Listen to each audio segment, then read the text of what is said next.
नमस्कार दोस्तों, स्वागत है आपके अपने YouTube चैनल संस्कृत अड्डा पर। दोस्तों, आज की जो वीडियो इसमें हम करने वाले हैं आपके कॉम्पिटिटिव एग्ज़ाम के लिए जो है टीएसटी पीएचडी 2024 में जो आपके होने वाले हैं, इनके लिए महत्वपूर्ण क्वेश्चन।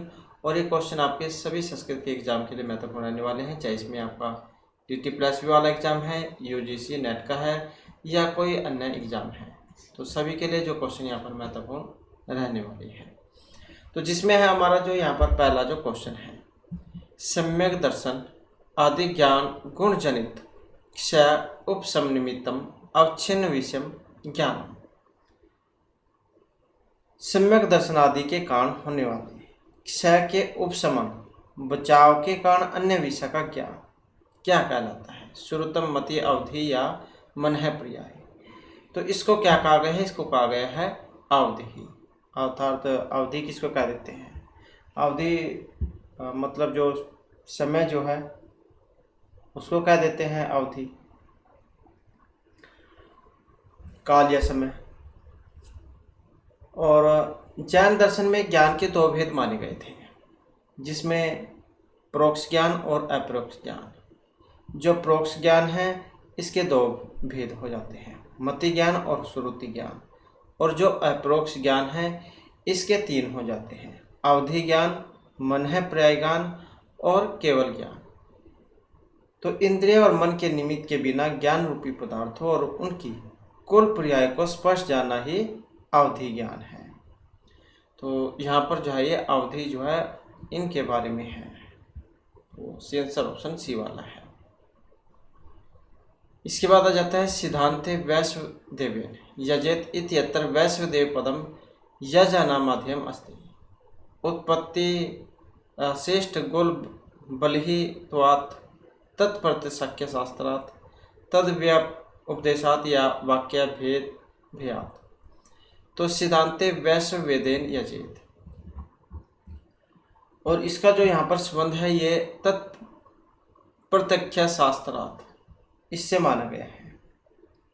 सिद्धांत में वैश्वदेव यजेत, यहाँ जो वैश्वदेव पद है ये यज्ञ नाम अध्ययन तत्प्रक्ष शास्त्रार्थ इनसे है। कहने का मतलब है कि विधेय अर्थ का निश्चय कराता हुआ सार्थक नामधेय होता है, और नामधेय का अर्थ यज का नाम है। और यजों के नाम उद्भिदा यजेत, बलभिदा यजेत, विषवजीत यजेत, वाजपेयन यजेत और वैश्वदेयन यजेत है। तो यहाँ पर वैश्वदेव रूप गुण का प्रकाशक अर्थवाद वाक्य यद विश्वदेव सम यजंत तद वैश्वदेवस्य वैश्वदेवतम है। इसलिए जो यहाँ पर वैश्वदेव यजेत में वैश्वदेव शब्द याग का नामधेय है। तो वैश्वदेव यजेत इसका जो संबंध है यहाँ पर तत्प्रख्या शास्त्रार्थ से इसका अर्थ लिया गया है। इसके बाद आ जाता है यहाँ पर नेक्स्ट हमारा सूची जैन को मिलान करने का है।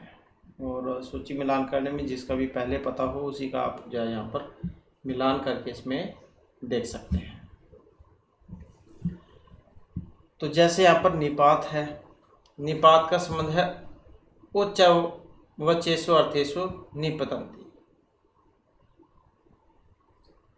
नाम सत्व प्रधानानि आख्यात भाव प्रधानानि और प्रातिपदिकम कृतदित समासश्च, इनके द्वारा कृतदित समास इनमें होती है इनकी प्रातिपदिक संज्ञा। तो उच्च वचेषु अर्थेषु निपतन्ति निपाता, अनेक अर्थों को लेकर जो वाक्य में गिरने लगते हैं या प्रयोग किए जाते हैं तो उन्हें निपात कहा जाता है। निपात जो है ये तीन प्रकार के होते हैं, उपमा अर्थक निपात, पद पूर्णार्थक निपात और कर्म उपसंग्रह अर्थक निपात। तो सत्व द्रव्य की प्रधानता होती है उसे नाम कहा जाता है, जैसे ब्रज गम पच इत्यादि। और जहाँ भाव की प्रधानता होती है उसे हम आख्यात कहते हैं, जैसे ब्रजती चलती पस्ती, इस प्रकार से। और कृतदित समासस्य, जिसके बारे में अभी हमने पढ़ा, कृदंतदित और समास, तो इसमें प्रातिपदिक संज्ञा होती है। तो इस प्रकार से अगर हम देखें तो ऑप्शन सी वाला इसका बनेगा। आप ये मिलान देख सकते हैं। नेक्स्ट आ जाता है याज्ञवल्क्य अनुसारम प्रत्यभियोगम केषु विवादेषु कर्तुं शक्यते, सहसेषु ऋणदानेषु वेतनदानेषु या संभूय सम उत्थानेषु। और जो यहाँ पर दिया गया है ऑप्शन ए में, तो क्या आ जाएगा ये सहसेषु। तो यहाँ पर एक लक्षण है, श्लोक कह सकते हैं आप, इनके माध्यम से भी बताया गया है। कुर्यात् प्रत्यभियोगम च कलहे सहसेषु च उभयोः प्रतिभुर्गह्यः समर्थः कार्य निर्णय, कि कलह में और साहस के विषय में अभियोग लगाना चाहिए और दोनों के प्रतिभु अर्थात उचित दंड ग्रहण कर समर्थ कार्य का निर्णय करना चाहिए। तो ये सहसेषु जो आप यहाँ पर इसका याद रखिएगा।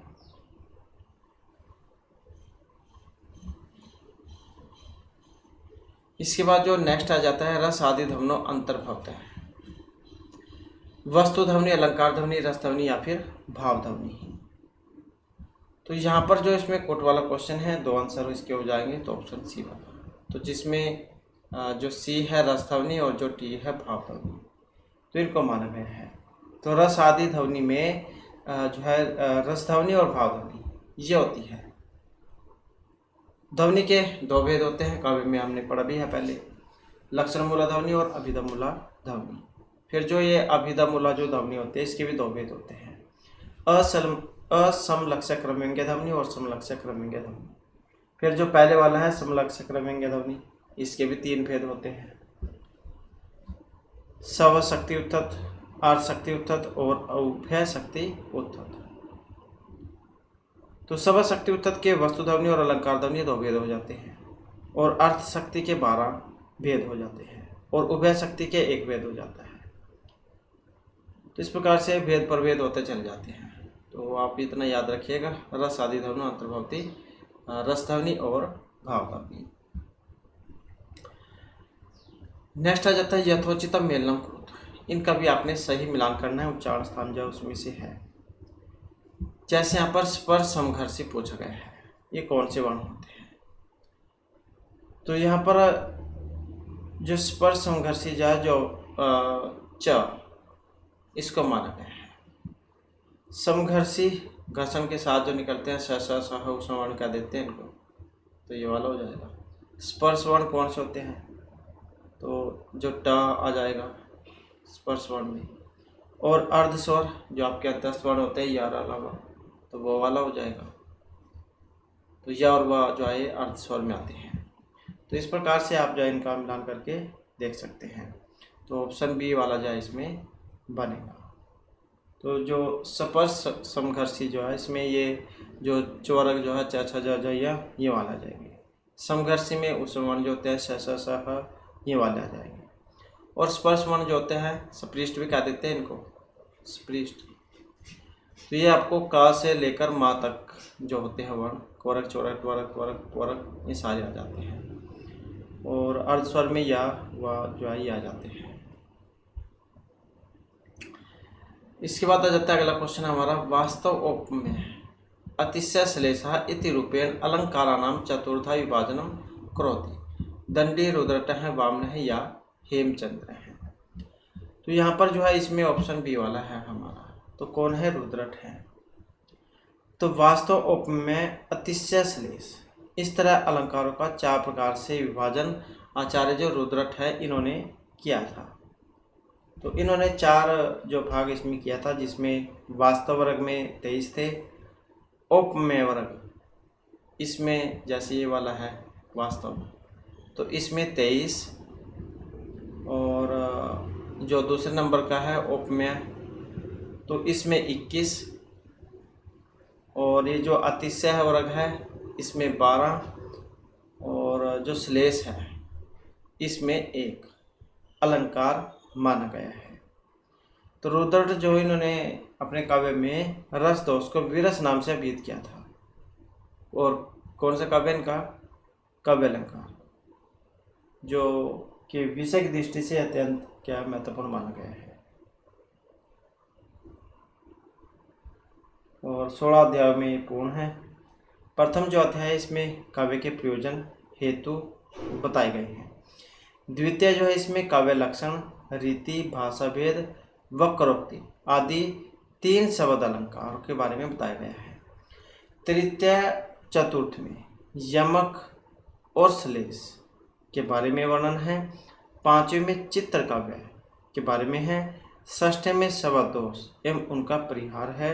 7वें से 10वें तक 4 अध्यायों में अर्थ अलंकार दोष, 12 से 15 तक के 4 अध्यायों में रस आदि का निरूपण किया गया है। और जो 16वां अध्याय है इसमें महाकाव्य प्रबंध काव्य के बारे में बतलाया गया है। तो इस प्रकार से जो है यहाँ पर ये 16 अध्यायों में है। और पद संख्या की अगर हम बात करें, श्लोकों की संख्या बात करें तो ये 734 है। नेक्स्ट हमारा जो यहाँ पर क्वेश्चन है, अधोलिखितेषु कवदौ कय प्रत्यान्तौ, जो कय प्रत्यय है इसके उदाहरण है यहाँ पर। अब ये कौन कौन से हैं? और यहाँ पर जो कोट वाला क्वेश्चन है तो ऑप्शन डी वाला इसमें होगा हमारा। तो आदृत्य है और जुस्य है, तो ये 2 जो है इसमें माने गए हैं। सूत्र कौन सा है? एतिस तु सास वृद्धि जुस है कया। तो ई स्तु सास व्री द्रि और जुस, और तो इनके साथ कय प्रत्यय प्रयोग होता है। जैसे शिष्य वाला ज़्यादातर एग्जाम में पूछा भी जाता है। सास धातु जो है इसमें जब हम कय प्रत्यय लगाते हैं कय, तो शिष्य रूप बनता है और वेरी इंपॉर्टेंट है। इसी प्रकार से वृत्तीय रूप है, वृत्तीय ये वाला, इसमें भी पूरी धातु हो जाएगी और साथ में जो कय प्रत्यय का प्रयोग हो जाएगा, या शेष बचेगा, इनका लोप हो जाएगा, तो उसके बाद बनता है। इसके बाद है आर्ष पोएटिक इति ग्रंथस्य कर्ता। तो जो आर्ष पोएटिका जो है इसके रचयिता है यहाँ पर, तो ये सैमुअल टेलर कोलिजर महोदय है, मैथ्यू आर्नोल्ड महोदय, ईश्वर आर्मस्ट्रॉन्ग रिचर्ड महोदय या होरेस महोदय है। तो आर्ष पोएटिका इसके जो लेखक रचयिता हैं ये कौन है? तो इनका नाम है होरेस महोदय, जो यहाँ पर ऑप्शन डी में दिए गए हैं। होरेस पोएटिका और the art of poetry Horace द्वारा लिखित एक कविता है। सैमुअल टेलर कोलरिज महोदय की रचना है the time of the ancient mariner और कोबला खान। मैथ्यू आर्नोल्ड महोदय इनकी जो रचना है the scholar Gypsy, the study of poetry, culture and anarchy, तो ये इनकी है। और ईश्वर आर्मस्ट्रॉन्ग रिचर्ड महोदय इनकी the philosophy of rhetoric, Coleridge on imagination, science and poetry, तो ये इनकी है। और ये ऑर्स वाला की हो जाएगी, होरेस महोदय की नाम से भी आप याद रख सकते हैं, होरेस ऑर्स, तो मिलती जुलती है, आर्स ऑर्स, तो नाम मिलता जुलता है। इसके बाद आ जाता है अगला क्वेश्चन। हमारा क्वेश्चन है यहाँ पर पद पूर्वार्ध वक्रताया भेदेषु अस्ति। कारक वैचित्र्य वक्रता, क्रिया वैचित्र्य, पुरुष वैचित्र्य, संख्या वैचित्र्य वक्रता। तो पद पूर्वार्ध वक्रताया भेदेषु अस्ति, और जो ऑप्शन यहाँ पर बी में दी गई है, तो क्रिया वैचित्र्य वक्रता। और ये जो वक्रोक्ति सिद्धांत जो है इसके वर्ण विन्यास वक्रता, ये पद पूर्वार्ध वक्रता जो है इसके 8 प्रकार हैं। कितने हैं? 8, जिसमें रूढ़ि वैचित्र्य वक्रता, पर्याय वक्रता, उपचार वक्रता, विशेषण वक्रता, समृद्धि वक्रता, वृत्ति वक्रता, और लिंग वैचित्र्य वक्रता, क्रिया, वैचित्र्य, वक्रता। तो इस प्रकार से जो यहाँ पर ये जो पद पूर्वार्ध वक्रता जो है इसके ये 8 भेद हैं। कितने हैं इसके? 8 भेद हैं। तो इसके 8 भेदों में कौन सी हो जाएगी? ये वाली क्रिया, वैचित्र्य, वक्रता। तो इसमें रूढ़ि, पर्याय, उपचार, विशेषण, समृद्धि, वृत्ति, लिंग वैचित्र्य, क्रिया वैचित्र्य, तो ये 8 है इसमें। इसके बाद है वितर्कित है पुरा बुद्ध्या, काचित अर्थे निवेशित है। इत्यत्र पुरा बुद्ध्या वितर्कित का ध्वनि रूप है, शब्द है, सपट रूप है, बोध शब्द है, बाह्य अर्थ है या पूर्वोक्तेषु न कोपि। तो वितर्कित है पूरा बुद्ध्या, काचित अर्थ है, निवेशित है। तो यहाँ पर जो पूरा है, पूरा बुद्ध्या वितर्कित है, ये क्या है? और यहाँ पर जो लिया गया है ऑप्शन बी वाला, तो स्फोट रूप है, बोध शब्द है। तो यहाँ पर ये वाक्य पद्यम जो उसमें से है, और वाक्य पद्यम से आप समझ गए होंगे भर्तृहरि ने जो 3 शतक लिखे थे उन्होंने वाक्य पद्यम जो इसकी रचना भी की थी। तो उसी में है ये वितर्कित है पुरा बुद्ध्या, काचिद अर्थे निवेशित है, कारणेभ्यः विवर्तितेन ध्वनिना स अनुगृह्यते। कि उच्चारण के पहले ही बुद्धि से शब्द और अर्थ में अभेद अभ्यास कर किसी एक अर्थ में विचारा गया और उसी अर्थ में तादात्म्य प्राप्त शब्द फिर बोध कराने की इच्छा से स्थान और प्रयत्न के द्वारा भाषित होकर सम अविकारी भी कतव गतव विकृत धर्मों में भासता है। और घट ध्वनि से अभिव्यक्त स्फोट पट ध्वनि से अभिव्यक्त स्फोट से भिन्न है। तो इसलिए जो घट ध्वनि पद का बोध नहीं करवाता है। तो यहाँ पर ये तो चलो आपके पता नहीं समझ में आया नहीं आया है। तो ये जो वाक्य पद्यम जो है इसके बारे में हम जान लेते हैं, क्योंकि वाक्य पद्यम से है ही भर्तृहरि जो उनके द्वारा जो रचित है।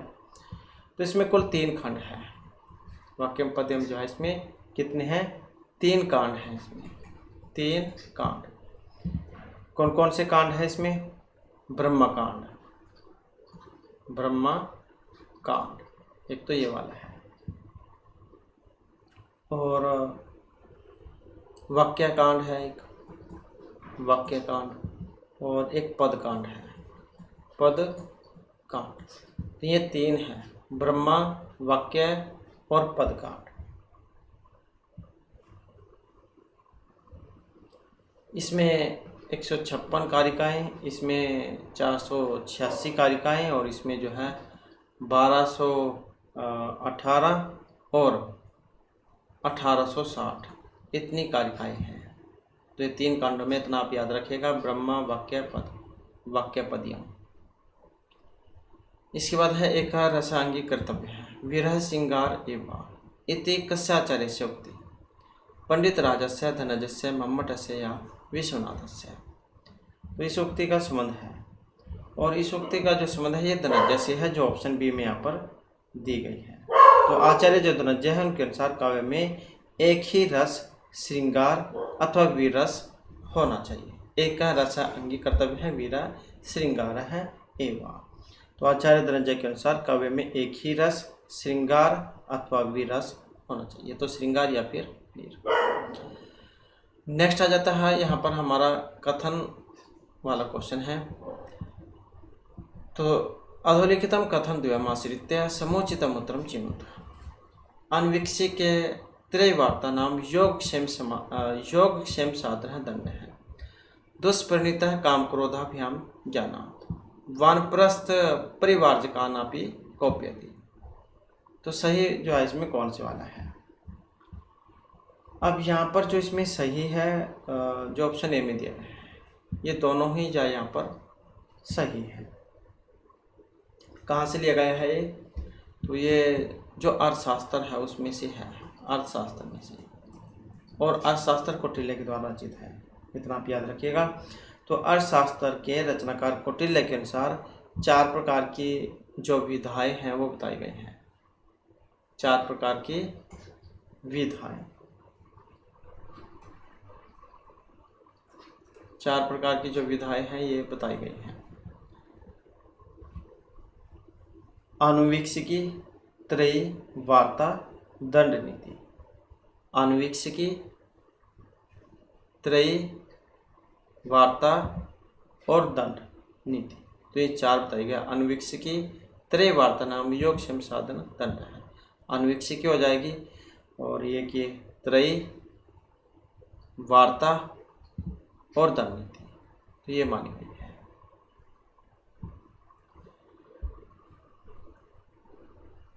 इसके बाद है व्यवहारस्य पादान कर्मेण नियोजित। उत्तरपाद है, क्रियापाद है, सिद्धिपाद है या भाषापाद है। व्यवहारस्य पादान कर्मेण नियोजित, और जो यहाँ पर दिया गया है ऑप्शन ए में, तो सही क्रम बताना था इनका कैसे कैसे है ये। तो सबसे पहले जो है यहाँ पर भाषापाद आ जाते हैं। भाषापाद के बाद आ जाता है उत्तरपाद, उत्तरपाद के बाद आ जाता है क्रियापाद, और क्रियापाद के बाद आ जाता है सिद्धिपाद। तो इस प्रकार से है ये भाषापाद, उत्तरपाद, क्रियापाद, सिद्धिपाद, वैसे है।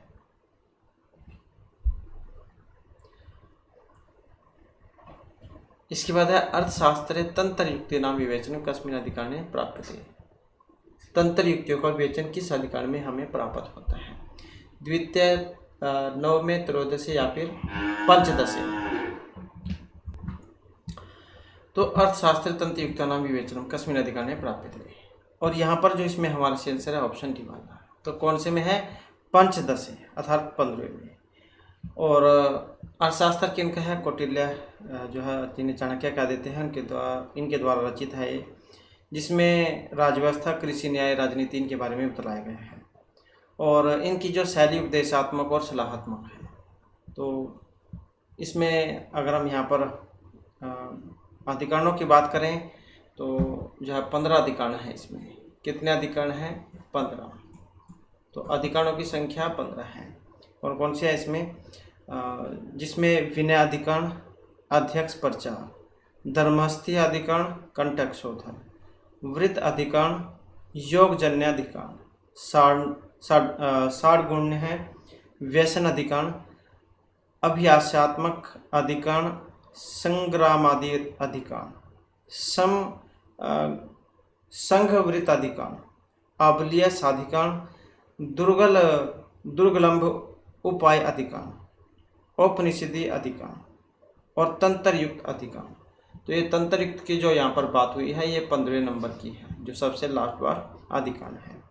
तो इस प्रकार से अधिकरण जो है यहाँ पर इसमें 15 हैं। और अध्याय कितने हैं? अध्याय, तो अध्याय की जो संख्या इसमें 150 है।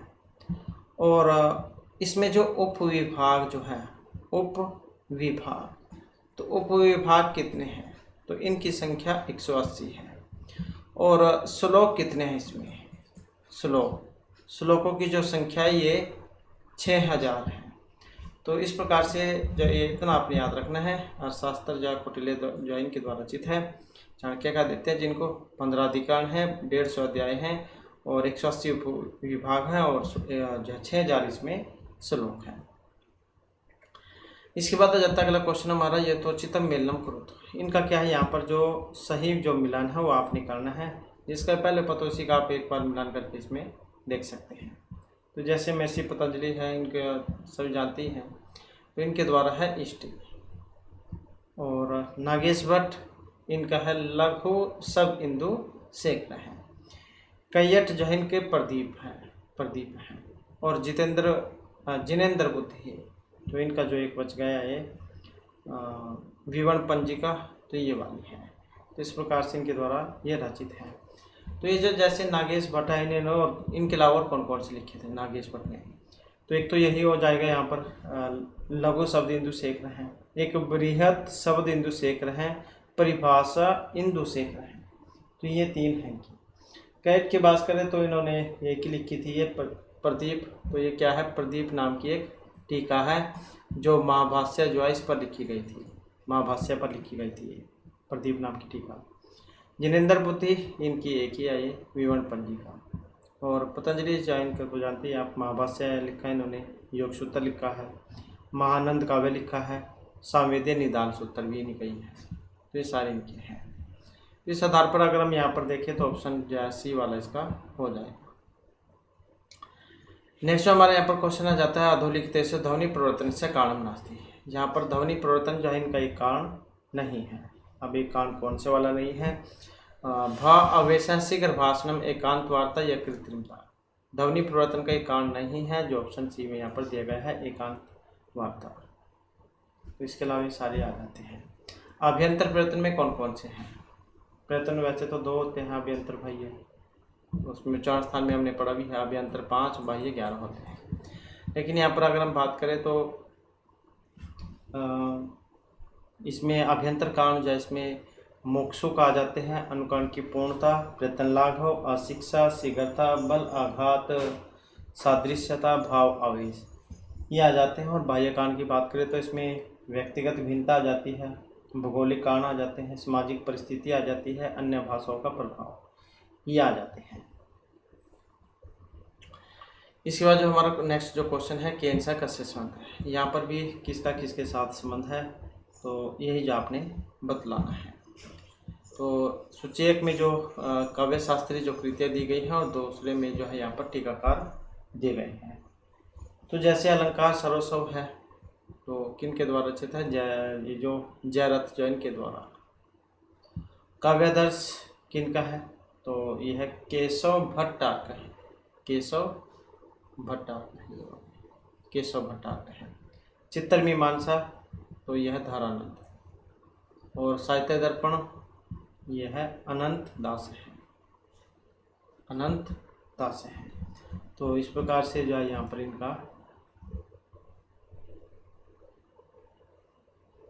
जय मिलान है। इसके अलावा अगर हम इनके अलावा भी देखें, जैसे रुयक है तो इनका तो अलंकार सरस्व भी है। तो रुयक जैन का अलंकार सरस्व भी है। ये तो चलो इनकी बात है क्योंकि यहाँ पर ऑप्शन में नहीं है, ये टीकाकार दिए गए हैं।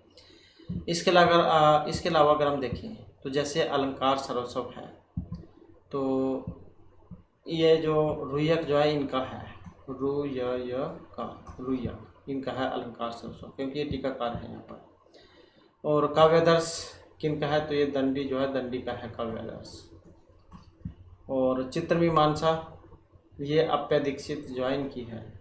हो सकता है आपने ये वाले पढ़े हों, अप्य दीक्षित, क्योंकि ये यहाँ पर टीकाकार हैं और ये जो इनके रचयिता हैं। और साहित्य दर्पण आचार्य विश्वनाथ, क्योंकि ये टीकाकार हैं और इनके बारे में तो आपको पता ही है। अलंकार सरस्व रुयक हो जाएगा, काव्यादर्श दंडी का है, चित्रमीमांसा अप्य दीक्षित का है, साहित्य दर्पण आचार्य विश्वनाथ का है। टीकाकार अगर जाए एग्जाम में आ जाते हैं तो फिर ये इस प्रकार से आपने याद रखना है। अलंकार सरस्व जयरथ हो जाएगा, काव्यादर्श केशव भट्टारक का है, चित्रमीमांसा धरानंद है और साहित्य दर्पणम अनंत दास है। तो ये टीकाकार है। तो इस प्रकार से जो अगर हम यहाँ पर देखें तो कौन सा जो ऑप्शन सी बनेगा इसमें, तो सी वाला जो है हो जाएगा। इसके बाद फिर जो हमारा यहाँ पर नेक्स्ट क्वेश्चन आ जाता है, सामदंडौ प्रशंसन्ति राष्ट्राभिवर्ति इति श्लोक कस्मात् उद्धृतः है? मनुस्मृति, नारस्मृति, याज्ञवल्क्य स्मृति या अर्थशास्त्रात्। सामदंडौ प्रशंसन्ति राष्ट्र अभिवर्ति है, तो इसका जो संबंध है ये मनुस्मृति से है। बुद्धिमान लोग जो होते हैं वो साम और दंड की प्रशंसा राष्ट्र के उत्थान के लिए नित्य करते थे। ये श्लोक भी है जो ये तो यहाँ पर आदि है, साम आदिनाम उपायनाम चतुर्नाम अपि पंडिताः सामदंडौ प्रशंसन्ति नित्यम राष्ट्र अभिवृद्धि। इस प्रकार का कंप्लीट श्लोक है। तो बुद्धिमान लोग जो है साम, दान, दंड और भेद, इन 4 उपायों में से साम और दंड की प्रशंसा राष्ट्र के उत्थान के लिए नित्य करते थे। तो इस प्रकार के जो है मनुस्मृति में से लिया गया है। इसके बाद आ जाता है नेक्स्ट क्वेश्चन। हमारा क्वेश्चन है कि आंगिक वाचिक आहार्य सात्विक रूपः भेदा सन्ति अनुभावस्य अभिनयस्य विभावस्य या संचारी भावस्य। तो कोट वाला क्वेश्चन है, 2 आंसर यहाँ पर इसके आएंगे। और इसमें जो यहाँ पर माना गया है जो ऑप्शन बी में है, तो ए और बी को माना गया है, तो इसमें अनुभाव और अभिनय तो ये इसमें आ जाएंगे। जब नट अपनी वाणी, शारीरिक चेष्टा, भावभंगिमा, मुख मुद्रा, वेशभूषा के द्वारा दर्शकों को शब्दों के भावों का ज्ञान और रस की अनुभूति कराता है, तब उस संपूर्ण समन्वित व्यापार को हम अभिनय कहेंगे। और जो आचार्य भरतमुनि है, इन्होंने 4 प्रकार का जो अभिनय ये माना था, जो यहाँ पर इसमें दिया गया है। जैसे ये आंगिक है, सात्विक है, वाचिक है, आहार्य है, तो ये वाले यहाँ पर बतलाए गए हैं, आंगिक, वाचिक, आहार्य, सात्विक। अब यहाँ पर जो आंगिक ये क्या होता है? शरीर, मुख और चेष्टाओं से कोई भाव या अर्थ प्रकट करना। सिर, हाथ जैसे कटी, कमर, वक्ष, पार्श्व और चरण के द्वारा किया जाने वाला अभिनय यह आंगिक अभिनय कहलाता है। सात्विक क्या होता है? सात्विक अभिनय तो उन भावों का वास्तविक और हार्दिक अभिनय है जिन्हें रस सिद्धांत वाले सात्विक भाव कहते हैं, जिनके अंदर स्वेद, स्तंभ, कंप, अश्रु, रोमांच, स्वरभंग और प्रलय की गणना होती है। और जो वाचिक है, अभिनय तरंगों पर जो कुछ कहता है वह सब वाचिक है। वाच मतलब बोलना। आहार्य, आहार्य अभिनय वास्तव में अभिनय का अंग न होकर एक ये नेपथ्य कर्म का ही अंग है, और इसका संबंध अभिनेता से उतना नहीं जितना नेपथ्य सज्जा करने वालों से माना गया है। तो इस प्रकार से जो है हमारी आज की यहाँ पर क्लास और एक महत्वपूर्ण क्वेश्चन थे। नेक्स्ट वीडियो की से आगे के जो महत्वपूर्ण क्वेश्चन है उनको हम कंप्लीट करेंगे, क्योंकि वीडियो फिर इससे लंबी हो जाती है। और दोस्तों, हमारे साथ अंत बनाने के लिए धन्यवाद।